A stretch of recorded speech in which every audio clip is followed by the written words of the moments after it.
Ampuliriza omulungi enkulamusiza nnyo era nenkwaniriza mu kitundu kyaffe ekyolwaleero ekirimu essuula eno ensisinkano teba ya lumu ey'omunaana mu kitabo kyaffe kino ekkatala ly'olugendo ekitundu ekyokubiri. Wabula nga bw'eri mpisa munzikirize katono nnyo mbajjukizeeko ku ebyo bye twalabira mu kitundu kyaffe oba essuula yaffe ewedde ey'omusanvu omutego gwange gukwasa. Tujjukira nti mu kitundu kyaffe ekyo oba essuula yaffe eyo munnaffe Kewerimidde ne munne Maaso babadde batandise ku nteekateeka zaabwe ez'okuzuula bo bye baagala okuzuula ebyawukanira ddala ddala n'ebyo bye baali batumiddwa okuketta.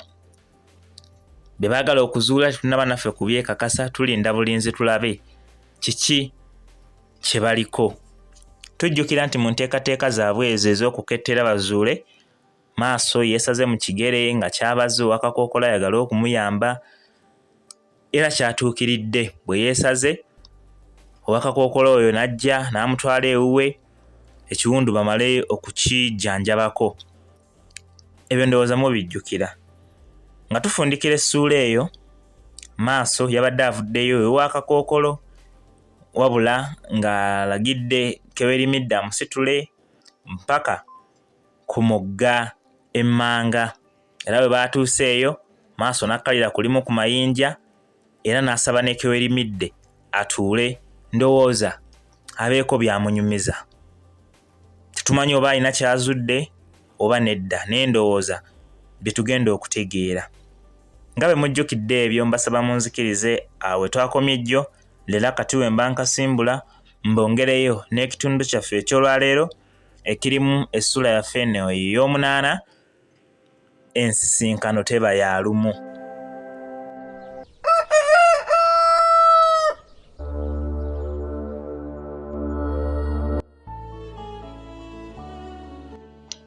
Nga nange mmaze okukkalira ku jjinja eryali liriraanye we yali atudde, Maaso yambuuza oba nnali nkyajjukira kye nnali neeyama singa aba aggusizza omulimo gwe nnali mmuwadde. Olw'okuba nnali njagala nnyo okumanya nga bwe nabyogera mu kusooka kyenkana bwe nabiddamu mpozi okwongeramu ebirala ebyali byongera okukkaatiriza nze naye bwe tuteekwa okuwangaala ffembi kaabe lubaale kaabe Katonda. Ng'awulidde bino yantunula mu mmunye nga bw'amwenya ssaako okunkwata omukono era wano we yantegeereza nga bwe yali aggusizza ogugwe ng'ekisigadde nze kukola bino amatiza kitaawe atukkiriza okubeera okumu. Wadde nnali sinnakkiriza bigambo bye naye byankankanya ebyenda nga bwe mmubuuza engeri gy'asobodde okumanya mu kaseera akatono ennyo ako. Wabula aba yasamye akamwa ntegeeze okuwulira nga waliwo ayogerera emabega waffe nti, gwe wamusindisa okubega nga tomwesiga? Ffembi twamagukira mu kutya ne tutunula emabega era okwetegereza ng'ow'akakookolo yennyini yagguse. Nayimuka we nnali ntudde ne mutunuulira wabula nga omutima gusinze kutya okusinga kye nnali neesunga okuzuula. Nga nkyalimu eyo embeera yaggyako akakookolo ne ndaba kye nnali sisuubira. Ekituufu ye yali Lwanyaaga, mukwano gwange ow'edda gwe nasisinkana mu nsi y'abangi si banno bwe twali tumaze emyaka nga tetulabagana era gwe nnali sirowooza nti luliba olwo ne nziramu okumukubako eriiso. Ekyanviirako okusalawo mmukette nzuule kaali kabonero ka Nawolovu akaamuli ku bulago ke nalaba olunaku lwe yatuusibwako obuvune, ate nga nnali nzijukira nga ne Lwanyaaga naye yakalina mu kifo kye kimu. Kale nalowooza nti ayinza okuba ye kye nnava nfuba nga bwe nsobola nzuule era kye nnali nzudde. Olw'essanyu eringi nali ntandise okukaaba wabula ate amangu ne nzijukira nti mu kwawukana nze naye twali twayawukana nga baabigo, kwe kugasiimuula n'enfaanana anyiize wabula okulaba nga ye gamuyitamu era wano we nasemberera we yali ne mmugwa mu kafuba nange ne gakulukuta nate. Oluvannyuma lw'akaseera si kanene nga buli omu ali mu kifuba kya munne, nasaba Maaso atuwemu akaseera nga tuli ffekka tumale okubaako ensonga ze tugaayagaayamu ng'abasajja, naye kye yakkiriza. era olwali okubulirayo munnange ono naye nakkalira ku jjinja erimu emboozi egwa amakerenda. Nga tulyeyo ffekka yambuuza engeri gye nasimattukamu okuttibwa emisota gye twali tugenze okuyiggira omukulu Mawanda gye yali ow'okukolamu engatto n'enkoofiira, anti ye bye yali yasembayo okumanya byali byakuba nga ffenna abaali bagenze ku muyiggo ogwo mpaawo yalutonda okusinziira ku byayogerwa. Byonna nabimunyumiza era bambi ne mmulaba ng'ennaku emuwambye.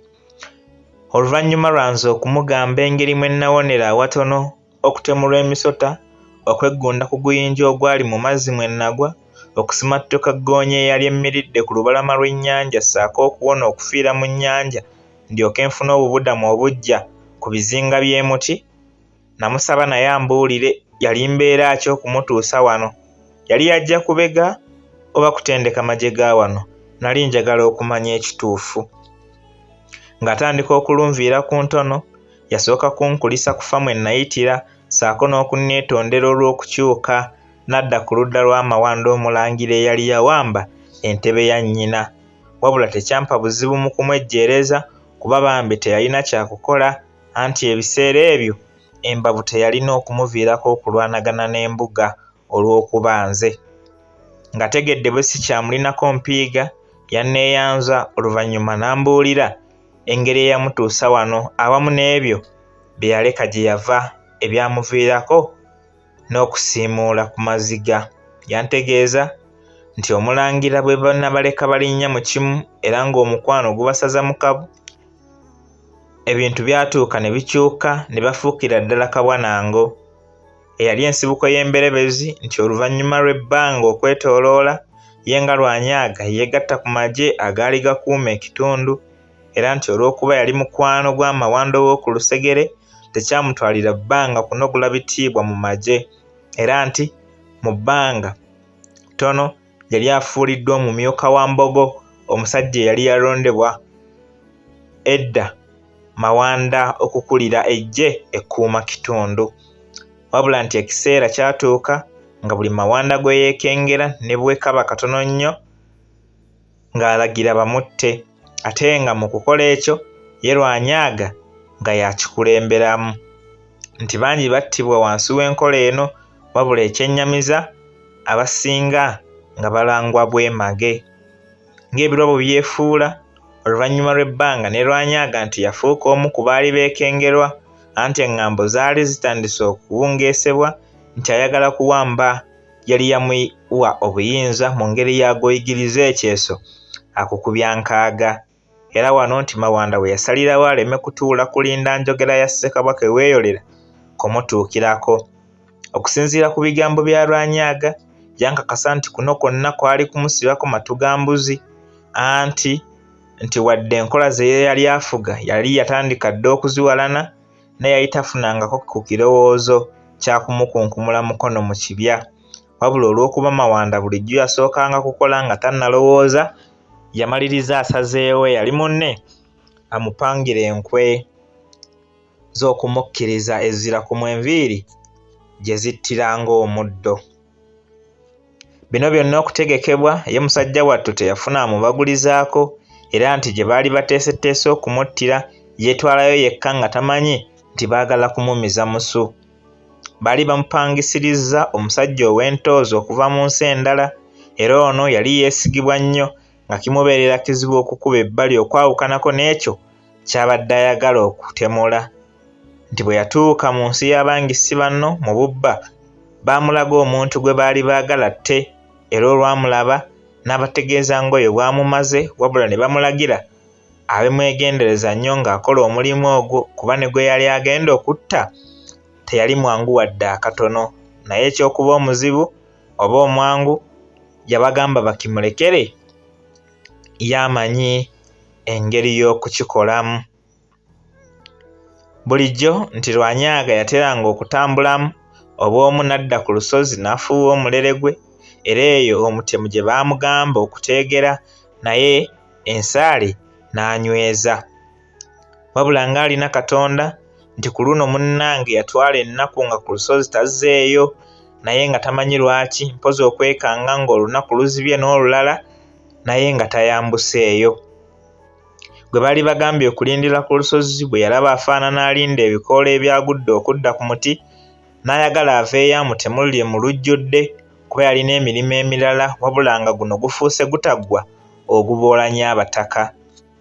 Omulangira eyali yeefuula omufuzi yalagira ono gwe yali apangisizza agumemu ennaku endala 3 ng'amutegeezezza nti ezo bwe ziriggwako nga tannamulabika abiveeko, wabula nti yali ategeezeddwa nti yali wa kuweebwa byonna bye yali asuubiziddwa.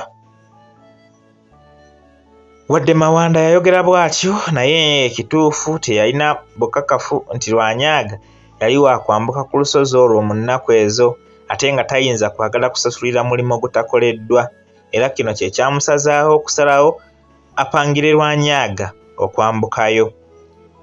Bino okuteekebwateekebwa ye musajja bwattu yali tabimanyiiko wadde okubiwulira mu ŋŋambo nti mukama we yatandise okumwekengera.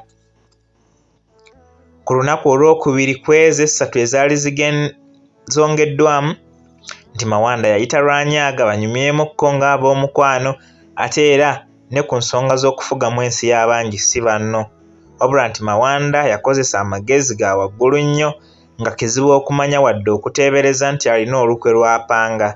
Bwe yayogera bingiko ye ne munnaffe bye baali balina okukola mu myaka egiwera okuva mu kiseera mwe yali abyogerera, kale nga kizibu kumugwamu nti akutegekera ntaana enkeera. Ekikulu kye yali ateeseteese era ekyamusazaawo okusisinkana Lwanyaga yakyogerako bafundikira anti mbu nga Lwanyaga amusiibula yamubuuza lwaki takyafuuwa mulere nga bwe yali atera okukola. Kuno yagattako ng'awaana Lwanyaga mbu kuba eyo engeri gye yali afuuwamu omulere si bangu abagisobola era nti n'ensiiti omuzaana wa Mawanda omukulu gwali gumunyumira ebitalojjeka.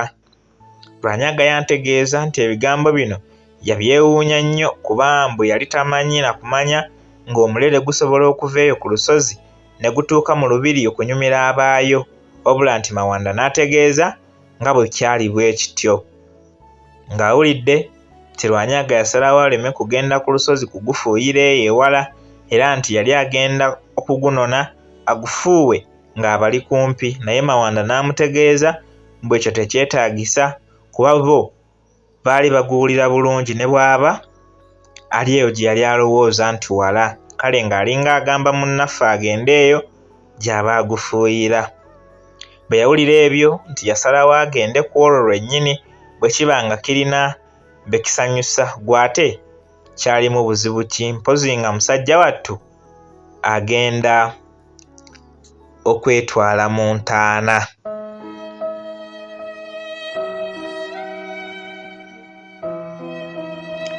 Ampuliriza n'eyo essuula yaffe